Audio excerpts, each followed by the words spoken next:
E di, syempre, di ba, adobong manok, adobong baboy. Nakatikim na ako ng adobong gulay, yung parang kangkong, ganyan.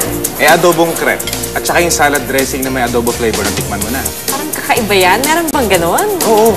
Eh, Bia, sa sobrang dali nga naman ang pagluto ng adobo mula sa simpleng suka at toyo. Naku, ang dami na naimbentong adobo. Pero bakit nga ba, no, ganun na lang kapatok ang adobo sa panlasang Pinoy? May tutuloy nga ba itong isang tanda ng ating pagka-Pilipino? At matatawag ba talaga tayong isang adobo republic?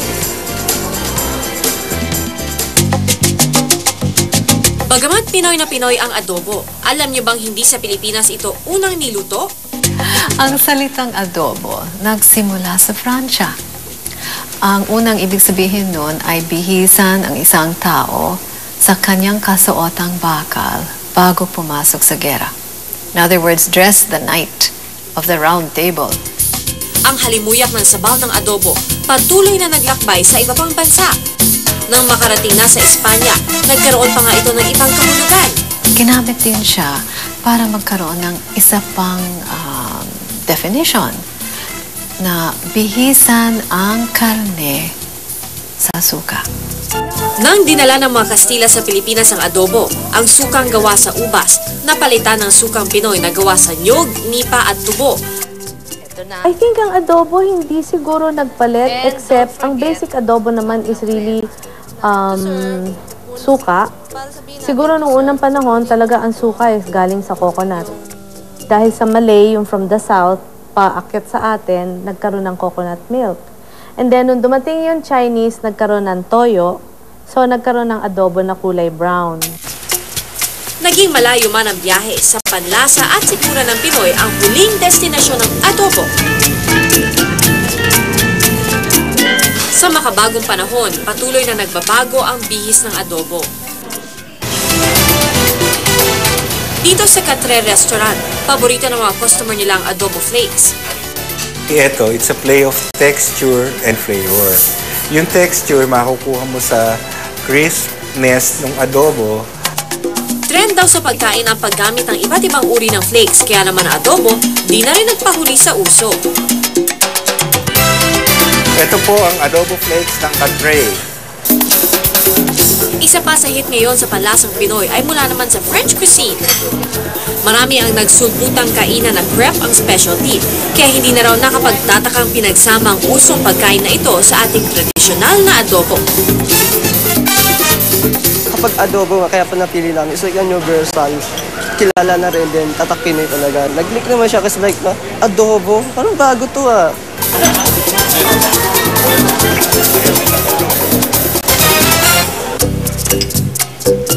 O eto, nakatikim na ba kayo ng adobo maki roll? Ang sikat na pagkaing Hapon, in-invade na rin ang ating adobo.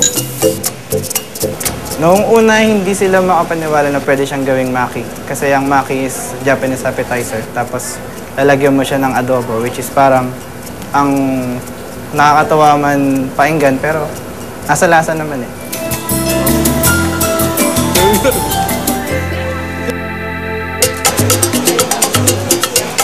Nahalo man sa iba't ibang international cuisine ng adobo, meron pa rin klase ng adobo na only in the Philippines lang makikita. Dito sa Balaw Balaw Restaurant, matitikman ang adobong uok, isang uri ng uod na matatagpuan sa mga nabubulok na puno ng nyog.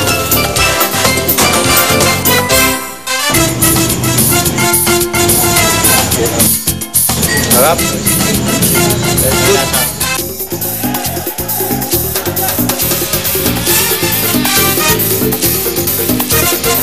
Sa bawat laban ng mamanok sa sabungan, may panalo at talo.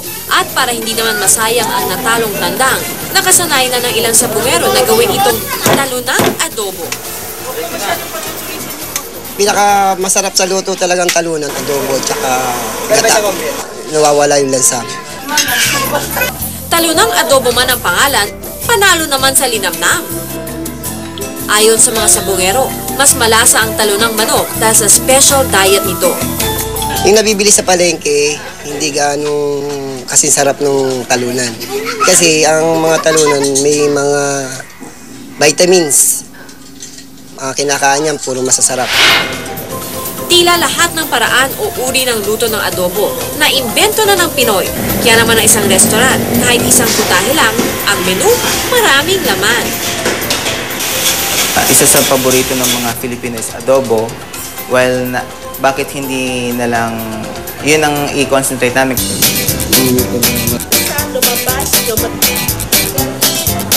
At dahil napapaligiran tayo ng dagat, mahilig daw ang Pinoy sa mga maalat na pagkain. Kaya ang adobo, akmang-akma raw sa panlasang Pinoy. Filipino cuisine is islands cuisine. Ang dila ng Pilipino is for salty dahil islands tayo. So pag may islands, that means salty yung sea, water. Kaya may daing, may mga tapa. Yung ating taste buds is meant for that. Ibang bayan man ang pinagmulan, nagbago man ang itsura ng adobo. Hindi lang ito isang pagkaing Pinoy dahil tunay ngang parte na ito ng ating pagka-Pilipino.